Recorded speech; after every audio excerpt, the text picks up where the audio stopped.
जय हिंद। इस वीडियो में हम समझेंगे ट्रेन अपने ट्रैक को कैसे चेंज कर लेती है। किसी स्टेशन पर जब दो एक्सप्रेस ट्रेनें एक साथ पहुंचती हैं और एक लेट से है एक टाइमली चल रही है तो स्टेशन मास्टर पहले किस ट्रेन को छोड़ेगा। और साथ ही आप देखे होंगे कि जब ट्रेन क्रॉस करती है तो एक बाएं हाथ में हरा झंडा लेकर क्यों दिखाया जाता है। देखिए, रेलवे ट्रैक को बिछाने का 1 किलोमीटर बिछाने का खर्चा 20 करोड़ आता है, लेकिन ये डिपेंड करता है कि रास्ते में अगर पहाड़ है या ब्रिज है तो ये खर्च बढ़ सकते हैं।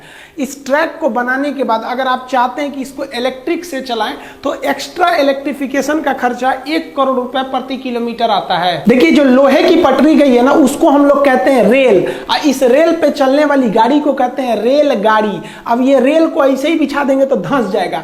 तो इसको आप पढ़े होंगे कि एरिया बढ़ा दीजिएगा तो प्रेशर कम लगता है। तो एरिया बढ़ाने के लिए इसके नीचे स्लीपर बिछाते हैं। पहले ये स्लीपर लकड़ी के हुआ करते थे, लेकिन बरसात में वो सड़ जाते थे, तो बाद में सीमेंट के स्लीपर को लाया गया। तो ये बीच में जो बिछाए गए हैं स्लीपर है। एक रेलवे में जो ट्रेन में स्लीपर होता है सोने वाला, वो अलग है। ये लोहे का हो गया रेल, ये स्लीपर। रेल और स्लीपर को आपस में जोड़े रखने के लिए हम यहाँ पर एक क्लिप का प्रयोग करते हैं जो इस तरह से राउंड शेप में घुसा हुआ है, और क्लिप को फास्टनिंग द्वारा कस दिया जाता है। तो ये फास्टनिंग डिवाइस हो गया। रेल ट्रैक के किनारे बड़े बड़े पत्थर बिछा दिया जाता है। इन पत्थरों को हम बैलेस्ट कहते हैं। ये पत्थर कई रीजन से बिछाए जाते हैं, क्योंकि आप ट्रैक को तो ऐसे बिछा दिए हैं, लेकिन उसमें मजबूती कहाँ है? कहीं से बांधे हैं उसको, कहीं से सीमेंट से ढलैया किए हैं, नहीं। तो वो इधर उधर पूरा ट्रैक इधर से उधर हो जाएगा ट्रेन के लोड से, इसलिए वो इधर उधर ना घस के हम लोग क्या करते हैं, ट्रैक पर पत्थर बिछा देते हैं ताकि उसको एक जगह शेप मिल सके। साथ ही पत्थर बिछा देने से ट्रैक के नीचे की मिट्टी बरसात में खिसक के नहीं निकलती है, वरना दुर्घटना हो जाएगा। बैलेस्ट बिछा देने से इस ट्रैक पर जंगल झाड़ घास वगैरह भी नहीं निकलते हैं।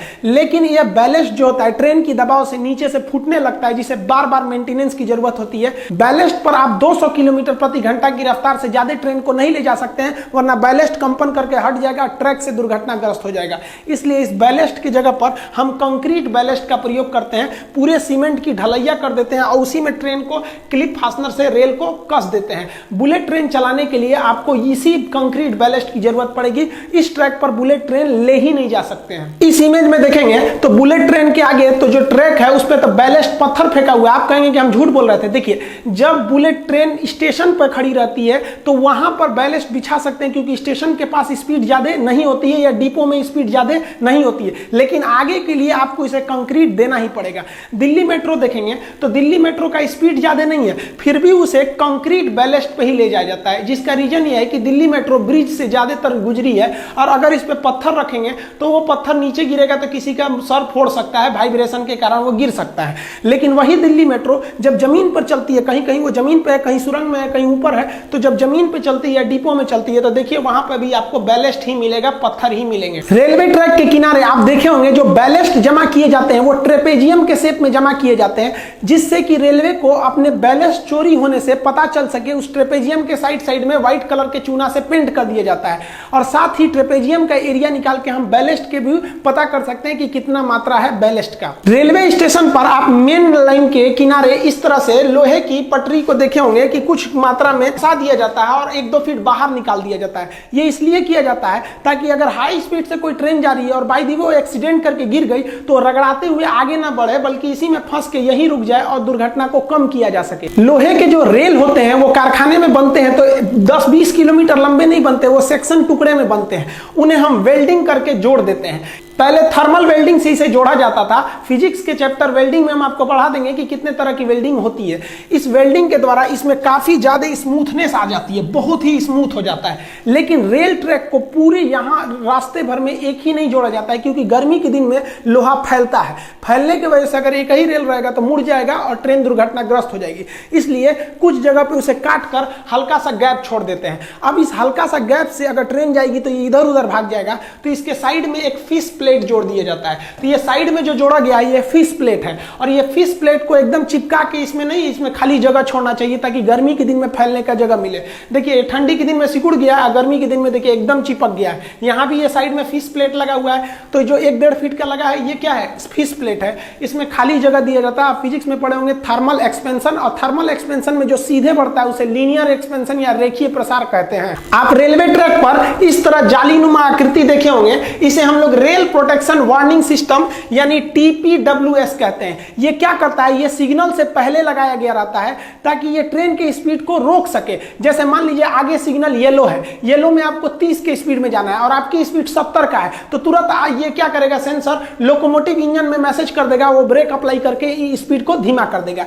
या मान लीजिए आगे का सिग्नल रेड है और इधर कोई 90 की स्पीड में ट्रेन लेके गया, तो ये समझ जाएगा सुचुरा इतना तेज लेके जा रहा है, ठोक देगा आगे जाके, रोक दो इसको, तुरंत मैसेज कर देगा कि सुचुरा आगे सिग्नल रेड है, तो ब्रेक अप्लाई करके ट्रेन को रोके देगा। वहां पर रेल ट्रैक के किनारे आप इस तरह से सफेद पत्थर देखेंगे, इस पे कुछ अंक लिखा रहता है। जैसे मान लीजिए यहाँ लिख दिए 781/7। ये क्यों लिखा रहता है, ये ड्राइवर के लिए लिखा रहता है कि अगर ड्राइवर ट्रेन को लेके जा रहा है और उसे ट्रैक में कोई गड़बड़ी दिखाई देती है, तो उसे गांव शहर का पता नहीं रहता है कि कहां से गुजर रहे हैं, तो वो तुरंत इसी नंबर को देख के इन्फॉर्म करता है कि 781/7 के पास हमने एक गड़बड़ी देखा था, आप उसको तुरंत ठीक कीजिए। वरना ड्राइवर को क्या पता कि किस गांव से निकला है वो। साथ ही इस पत्थर को थोड़ी दूरी पर लगाया जाता है ट्रैक के, ताकि इससे भी ये भी पता चल जाए कि कहां तक रेलवे की जमीन है। इस पत्थर के अंदर का जमीन रेलवे का, बाहर की जमीन गांव की जिसकी जमीन है उसकी हो जाती है। देखिए रेलवे में जो हम एक शहर से दूसरे शहर जाते हैं वो मेन लाइन के थ्रू जाते हैं, ये मेन लाइन सीधे गई रहती है। लेकिन जब स्टेशन पे ट्रेन आती है तो ये कई सारे लूप लाइन के थ्रू आती है। इस लूप लाइन पे हम आराम से चढ़ सकें इसलिए इसके किनारे प्लेटफॉर्म बना दिए जाते हैं। तो मेन लाइन से जहां लूप लाइन चालू होता है उसे हम कहते हैं स्टेशन सेक्शन, यहां की जिम्मेदारी स्टेशन मास्टर की होती है। इसके बाहर जब मेन लाइन चला जाता है उसे कहते हैं ब्लॉक सेक्शन, उसके ट्रेन किधर गई ये स्टेशन मास्टर को नहीं पता है, ये कंट्रोलर को पता होता है। कंट्रोलर ट्रेन को ले आता है ब्लॉक सेक्शन से मेन लाइन के थ्रू और यहां पर स्टेशन मास्टर को हैंडओवर कर देता है कि तुम अपने हिसाब से प्लेटफॉर्म देखो कौन सा लूप लाइन खाली है और वहां ट्रेन को ले लो। तब स्टेशन मास्टर पॉइंट मशीन द्वारा इसके ट्रैक को चेंज करता है, कैसे पटरी चेंज करता है उसे अपने प्लेटफॉर्म पर लेता है। देखिए यहां लूप लाइन में एक खतरा हो सकता है। मान लिया कि ये मेन लाइन है, इस मेन लाइन से कोई ट्रेन आई है और इधर लूप लाइन में गई, लूप लाइन में गई और ये जो इसका ड्राइवर है ये पहले ही रोक दिया थोड़ा आगे अपने हिसाब से कि भैया हम रोक दिए, और ये ट्रेन लंबी होने की वजह से इसका पिछला हिस्सा अभी मेन लाइन पर ही है। अब आप बताइए इसका पिछला हिस्सा मेन लाइन पर है और आगे से कोई ट्रेन आ रही है, स्टेशन मास्टर उसको कहा कि भाई तुम्हारा स्टॉपेज यहाँ नहीं है, तुम सुपर फास्ट हो निकलो यहाँ से, तो ये यहाँ से आएगी या धड़ाक से इसके पिछला हिस्सा को मार के तोड़ के निकल जाएगी। तो इसको जरूरी है कि कोई भी ट्रेन प्रॉपरली लूप लाइन के अंदर घुस के स्टेशन सेक्शन पे खड़ी रहे, न कि मेन लाइन पे खड़ी रहे। तो इसकी पहचान कैसे किया जाएगा, तो गार्ड इसकी पहचान करता है। गार्ड को कैसे पता चलेगा कि हाँ भैया हम प्रॉपर स्टेशन पे घुस चुके हैं, तो इसके लिए वहां एक FM लिखा रहता है जिसे हम कहते हैं फॉलिंग मार्क। आप देखे होंगे ट्रेन के ट्रैक के किनारे, तो जो गार्ड का डिब्बा है वो इस FM के अंदर रहना चाहिए। अगर इस FM के बाहर है तो समझिए उसे लूप सेक्शन पे नहीं है, वो मेन लाइन पे है, कोई ना आगे पीछे आके इनको थूर के चल जाएगा। कभी कभी आप देखे होंगे कि ड्राइवर जो होता है ना ट्रेन का, वो पहले ही ब्रेक लगा देता है और गार्ड से कहता है चेक करिए तो क्या है, तो गार्ड देखता है FM किधर है, देखता है अरे FM तो अभी अगवे है, कहता है आगे ले आगे ले आगे ले, अभी ठोक देगा कोनो पीछे से ले आके। तो ड्राइवर जो होता है ना फिर ट्रेन को थोड़ा दूर चला के रोक देता है, तो प्लेटफॉर्म के लोग घबरा जाते हैं, ये माई चला दिलो रे, अरे भाई वो अभी एडजस्ट कर रहा है।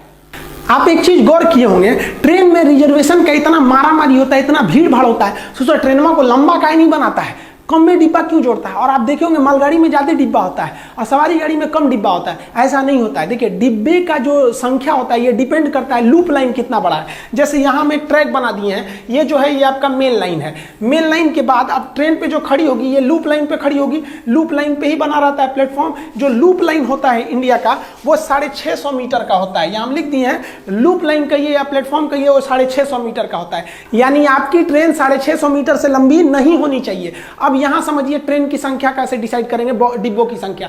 जो लाल वाली LHB कोच होती है वो 24 मीटर की होती है, हालांकि इसमें दशमलव में वैल्यू होता है, हम दशमलव पे नहीं जा रहे हैं, 24 मीटर की होती है। अब बताइए 24 से भाग दीजिए 650 में, और उसके बाद भी उसमें एक इंजन जोड़ना रहता है, उसकी भी संख्या को भी आपको मायने रखना है। तो LHB कितना जोड़ते हैं, 23 ठो। और अगर आप नीले वाले ICF की तुलना करेंगे तो ICF की जो लंबाई होती है वो 22 दशमलव समथिंग मीटर होती है, हम 22 मीटर लिखते हैं। अब इस 22 मीटर से आप भाग देंगे 650 में और फिर उसमें एक एक्स्ट्रा 20 मीटर जगह छोड़िएगा इंजन के लिए, तो वो 24 से 25 बॉगी के लिए फिट होता है इस लूप लाइन पे। इससे ज्यादा बढ़ाएंगे ना तो सोच रहा है लूप लाइन के बाहर चल जाएगा, फॉलिंग मार्क के पीछे गार्ड का डिब्बा रहेगा, मारेगा कोनो पीछे से धो के चल जाएगा। तो सोच रहा मालगाड़ियां का इससे लंबा जोड़ लेती है। तो देखिए मालगाड़ी में 2 तरह के ज्यादा डिब्बों का प्रयोग होता है, इस पर हम एक अलग वीडियो बना चुके हैं, आप देख सकते हैं उसको। जो खुले डिब्बे वाले होते हैं उसे कहते हैं बॉक्सेन। तो बॉक्सेन जो होते हैं सब, उसकी जो लंबाई होती है वो 10 मीटर होती है। अब 10 मीटर लंबाई होने की वजह से आप 650 में भाग दीजिएगा, थोड़ा सा जगह छोड़ दीजिएगा इंजन के लिए, तो ये 60 से 64 यानी लगभग 62 डिब्बा को जोड़ सकता है। इसलिए लगता है बाप रे बहुत लंबा है। लंबाई सेम है, बस डिब्बा ज्यादा है क्योंकि डिब्बा छोटा है।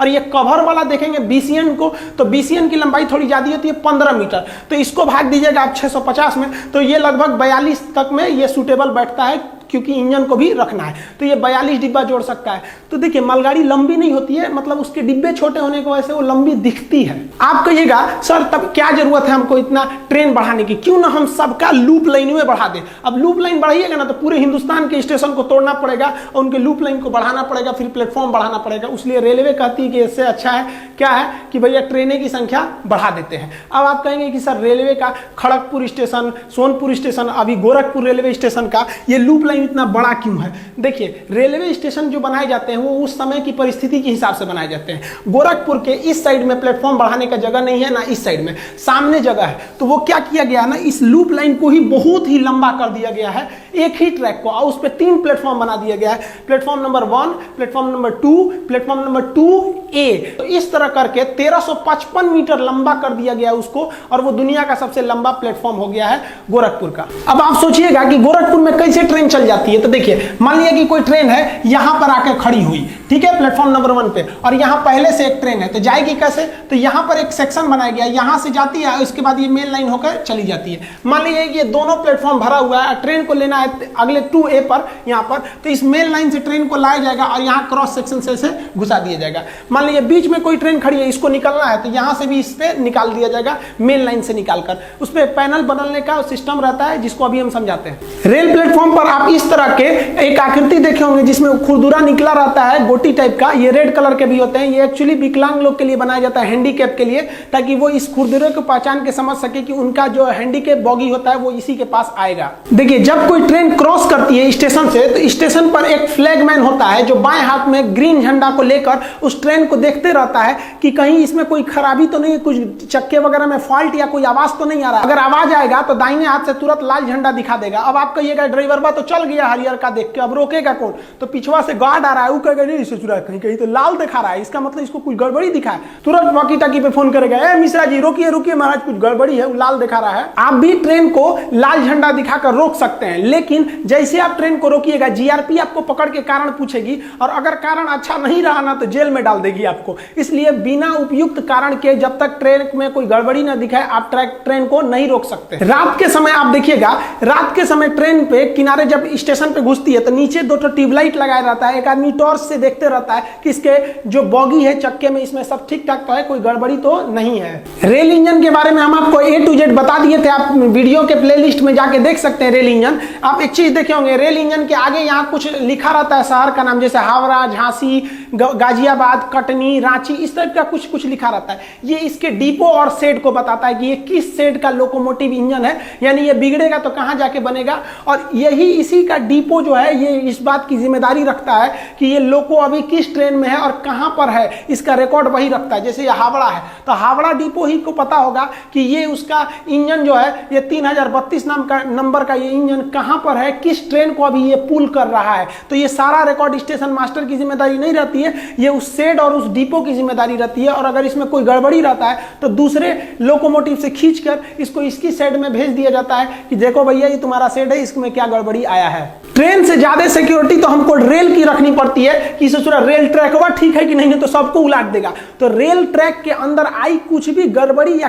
क्रैक का पता लगाने के लिए हम अल्ट्रासाउंड डिटेक्टर नामक मशीन का प्रयोग करते हैं। ये इस ट्रैक में अल्ट्रासाउंड मशीनों को, तरंगों को भेजती है, और अगर उस तरंग 100% वापस नहीं आते हैं, किसी क्रैक से निकल जाते हैं, तो समझ जाता है कि भैया यहाँ ट्रैक में गड़बड़ी है, उसको चेंज करके निकाल दिया जाता है। आप इस तरह से देखे होंगे ट्रैक पर घुमाते हुए ऐसे छोटी मशीनों को। देखिए हम लोग के यहाँ डबल रेल ही चलती है, 2 ट्रैक होती है, लेकिन यूरोप वगैरह में, अन्य देशों में थर्ड रेल भी होती है। थर्ड रेल क्या होता है, 2 रेल पर तो ट्रेन के चक्के दौड़ रहे होते हैं और एक रेल पर बिजली की सप्लाई दी गई रहती है और वहां से वो बिजली ले रहा होता है। आप यहां देखिए ये थर्ड रेल से अपनी बिजली ले रहा है। ये सुरक्षित नहीं माना जाता है, कोई चढ़ गया तो मरिए जाएगा ससुरा, लेकिन इसका प्रयोग हम सुरंगों में करते हैं। मान लीजिए कि सुरंग में ऊपर तक जगह नहीं है, ऊपर से OHE ले जाने का, तो थर्ड रेल से हम उसको बिजली देकर ले जा सकते हैं। देखिए ट्रेन का जो चक्का होता है वो अंदर से ट्रैक को पकड़ के चलता है, अंदर से पकड़ा रहता है, तो जरूरी है कि अंदर का एरिया ट्रैक का खाली रहे, कोई कचरा ना जाए। तो जब सड़क को क्रॉस करते हैं ना रेलवे लाइन से, तो सड़क बीच में भी भर दिया जाता है। तो मान लिया कि आपने बीच में सड़क भर दिया,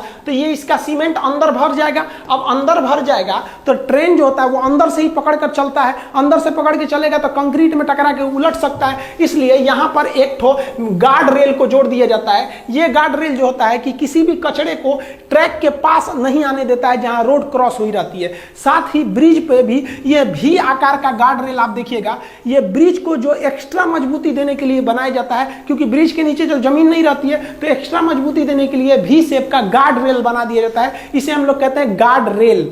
देखिए ट्रेन की जो पटरी होती है वो चेंज कैसे करती है। ट्रेन का जो चक्का होता है ना वो ट्रैक को अंदर से पकड़ कर चलता है। अब अंदर से पकड़ के चलेगा तो वो इस ट्रैक को, जैसे मान लीजिए कि इन दोनों ट्रैक को पकड़ा हुआ है, इसको पकड़ के चलेगा तो ये यहाँ अंदर से जाएगा, अंदर से जाने के बाद इसको पकड़ के इधर चला जाएगा। और अगर इन दोनों को पकड़ा है तो ये अंदर अंदर यहाँ से चला जाएगा। ट्रैक बाहर से नहीं बल्कि अंदर से पकड़ के चलते हैं। पहले इन ट्रैक को घुमाने के लिए एक ट्रैकमैन होता था जो इसको घुमाता था, पॉइंट मैन बोला जाता था उसको। और ये पॉइंट मैन जहां ज्यादा ट्रैक होते थे तो उसके लिए केबिन बना दिया जाता था। आज ये केबिन किसी काम के नहीं है, हालांकि बड़े स्टेशनों पे मालगाड़ियों के शंटिंग के लिए इसका काम किया जाता है। आप इस तरह से देखे होंगे, जैसे ट्रेन में घुसते होंगे स्टेशन के एरिया में तो आपको केबिन मिलता होगा, दोनों साइड में केबिन, पश्चिम केबिन, पूरब, इस तरह से लिखा रहता होगा। आज के समय में जो ट्रेन ट्रैक चेंज करती है वो एक पॉइंट मशीन द्वारा चेंज कर देती है। जैसे यहाँ देखिए एक मशीन होती है, ये जो स्विच पॉइंट होता है इस ट्रैक को आगे पीछे करके घुमा सकती है। आप यहाँ समझिए, फिर वीडियो में समझाते हैं।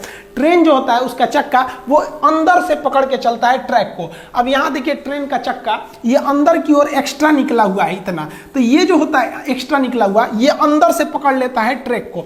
अब देखिए ये ट्रैक जहां जाएगी ना वहीं ये ट्रेन जाएगा। ट्रेन में स्टीयरिंग नहीं होती है। ट्रेन का चक्का पटरी को अंदर से पकड़ लिया है, अब पटरी जिधर जाएगी ट्रेन उधर जाएगी। अब आप बताइए यहां से अगर इसको पकड़े हुए हैं और यहां से इसको पकड़े हुए हैं अंदर से, तो आप बताइए यहां अंदर से पकड़ेगा तो ये वाली ट्रैक तो साइड में है, इसको तो पकड़ ही नहीं पाएगा, तो ये सीधे निकलेगा इस ट्रैक के थ्रू यहां से सीधे। और यहां देखिए यहां आ गया है तो ये अंदर से इधर वाली ट्रैक को पकड़ लेगा और इधर वाली ट्रैक को पकड़ के ये इधर से घूम जाएगा। समझ में आया? लेकिन अगर वही हिस्सा अगर हम कहेंगे इसमें कि अगर हम इसका पॉइंट चेंज कर दे, इसको उधर सटा दे, तो ये वाला इधर से हट जाएगा तो ये इधर चला जाएगा और ये वाला इस ट्रैक पर आ जाएगा।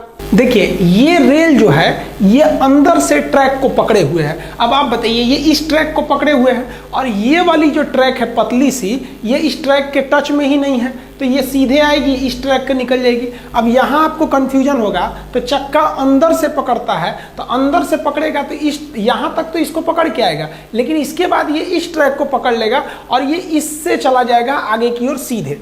आगे जाने के बाद देखिएगा यहाँ एक नोकीली आकृति मिलती है, ये दोनों तरह की ट्रेनों को अपने ऊपर लेके जाने देता है। तो इस कोना को हम फ्रॉग या नोज कहते हैं। यहाँ से ये ट्रेन इधर जाएगी, इधर जाएगी तो भी इस कोना को टच करेगी और इधर आएगी तो भी इस कोना को टच करेगी। इस टच करने वाले को हम क्या कहते हैं? नोज या फ्रॉग कहते हैं। और ये ट्रैक जो इधर उधर हो जाता है इसे हम स्विच पॉइंट कहते हैं। पहले इसे मैकेनिकली किया जाता था, उसे पॉइंट मैन कहते थे, अभी ये तो पूरी तरह से मशीन से हो जाता है। अब ध्यान दीजिए ये ट्रेन आ रही है और ये सीधे चली जाएगी यहाँ पर, क्योंकि ये जो पॉइंट स्विच था ये इधर था। अब जैसे ये इधर चिपक गया, अब ये इस साइड में ट्रेन घूम जाएगी, लेकिन ये कॉमन फ्रॉग से गुजरेगी, कॉमन नोज से। इस तरह से ये ट्रेन को ट्रैक को चेंज किया जाता है। अब जैसे ये यहाँ से सीधे चली गई और अगर इसको इधर कर देंगे तो ये इधर से चली जाएगी। देखिए अगर ट्रेन इधर गई तो भी वो इस नोज से गुजरेगी, यानी इस फ्रॉग से गुजरेगी। और अगर इस पॉइंट स्विच को हम उधर घुमा दिए तो ये इस ट्रैक को पकड़ के इधर आ जाएगी, उसके बाद भी इस वाले ये फ्रॉग से गुजरेगी। ये कॉमन होता है। देखिए ट्रेन में जब एक सिंगल लाइन होता है, मेन लाइन डबल ना होके एक ही सिंगल लाइन होता है, तो प्लेटफॉर्म से जब ट्रेन को छोड़ा जाता है तो बीच में एक ही ट्रेन को छोड़ सकते हैं, क्योंकि बीच में डबल रास्ते नहीं है आने जाने के लिए। तो ऐसी स्थिति में ट्रेन को क्रॉसिंग कराया जाता था। जैसे मान लीजिए आगे से कोई ट्रेन छोड़ दिया है तो किसी ट्रेन को आप स्टेशन पर रोक के रखिए जब तक कि वो आगे से क्रॉस ना कर जाए, तो इसे क्रॉसिंग कहते हैं। टेक्निकल भाषा में एग्जिंग कहते हैं। जैसे यहाँ देखिए ये ट्रेन खड़ी है है यहाँ पर, इसको रोक के रखा गया जब तक कि ये मेन लाइन से ये वाली ट्रेन आगे से क्रॉस न कर जाए। जब किसी ट्रेन को प्लेटफॉर्म पर खड़ा कराकर सिंगल लाइन के होने की वजह से आगे से क्रॉस करा दिया जाता है, उसके बाद इसको भेजते हैं, तो इसे हम लोग एग्जिंग या क्रॉसिंग कहते हैं। टेक्निकल भाषा में एग्जिंग हम लोग कहते हैं क्रॉसिंग।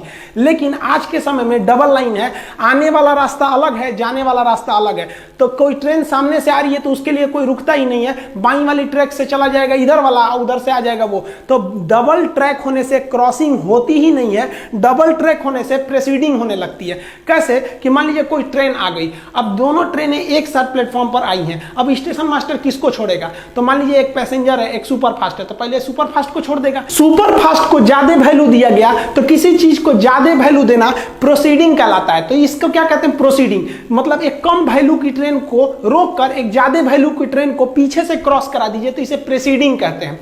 लेकिन क्या होगा जब सेम कैटेगरी की ट्रेन, जैसे मान लीजिए दो सुपर फास्ट एक साथ पहुंच जाए, अब इसमें किसको प्रेसीडिंग दीजिएगा भैया? कौन जाएगा पहले? तो इसमें जरूर कोई ना कोई लेट होगी। तो इंडियन रेलवे का हिसाब है कि लेट ट्रेनों का हिसाब रखना है कि किस स्टेशन पे कितना मिनट लेट हुई। अब मान लीजिए एक ट्रेन आई है, वो भी सुपर फास्ट है, दूसरी वो भी सुपर फास्ट, लेकिन एक लेट है, तो उस ससुरा का चार्ट अपने बनिए रहा है कि कहां कहां लेट हुई है। अब उसके चक्कर में दूसरकों को लेट करिएगा तो इसका भी लिस्ट बनाना पड़ेगा। इसलिए अगर सेम टाइम पे पहुंच गई है, या फिर जो लेट है वो पहले पहुंची है और जो टाइम से है वो बाद में आई है, तो क्या करेंगे? जो टाइम से आई है उसको क्या कर देंगे? प्रेसीडिंग कर देंगे, निकाल देंगे। भैया तुम निकल पहले, क्योंकि तुम्हारा हिसाब किताब नहीं हो रहा है, तुम टाइम से आई बकलो लेट हो गया, तू बाद में निकलियो। आई होप आप समझ गए होंगे ट्रैक के बारे में। किसी अन्य वीडियो में रेलवे में प्रयोग होने वाले जितने भी साइन बोर्ड है और सिग्नल का मतलब क्या होता है, डबल येलो पे स्पीड कितनी रहेगी, सिंगल येलो पे क्या होगा, ब्लू कलर के सिग्नल का मतलब क्या होता है, तो सिग्नलिंग सिस्टम का प्रयोग बता देंगे। और कभी कभी आप देखे होंगे कि ट्रेन बिना मतलब है का प्लेटफॉर्म पे 1 घंटा रोक देता है या बीच में रोक देता है, ये सब का मतलब क्या होता है, इसको कभी नेक्स्ट वीडियो में समझा देंगे।